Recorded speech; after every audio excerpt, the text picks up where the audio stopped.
Andiyan na si Sir!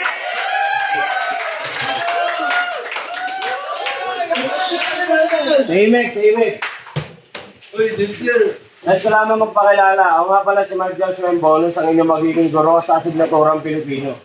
Nais ko lamang tanongin kung meron ba kayong nalalaman tungkol sa kasaysayan. Maaari niyo bang sabihin niyo sa akin? Ang kasaysayan ay nagsasalaysay ng mga bagay na may saysay noong unang panahon.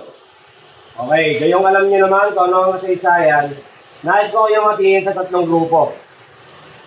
Gusto ko lamang i-add niyo sa akin kung ano ang kasaysayan. Maaari na kayong magsimula.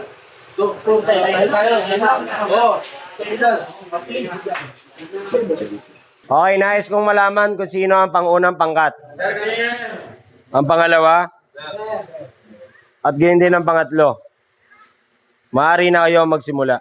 Lupain ng mga bayani, dagat ng pangarap, mundo ng pag-asa, Pilipinas aming bahan. Sa bawat akbang ng kasaysayan, nagaanap ang ating nais. Mula sa hirap, pagsubok, at sakripisyo, sumiko ang liwanag ng pag-asa at tagumpay. Ikalawang grupo.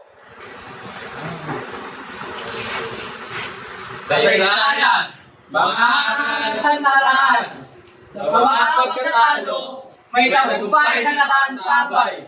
Sa bawat pagkatalo, may muling magbangon. Pag-unlad ay bunga ng sipag at lakas na loob. Mga nahihilang pag-asa.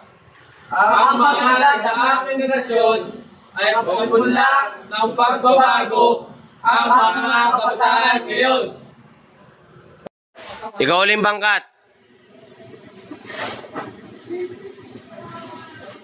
Tulad ang agos ng ilog, hindi huminto. Ang kasaysayan ay lumaladoy, patuloy na lumalago.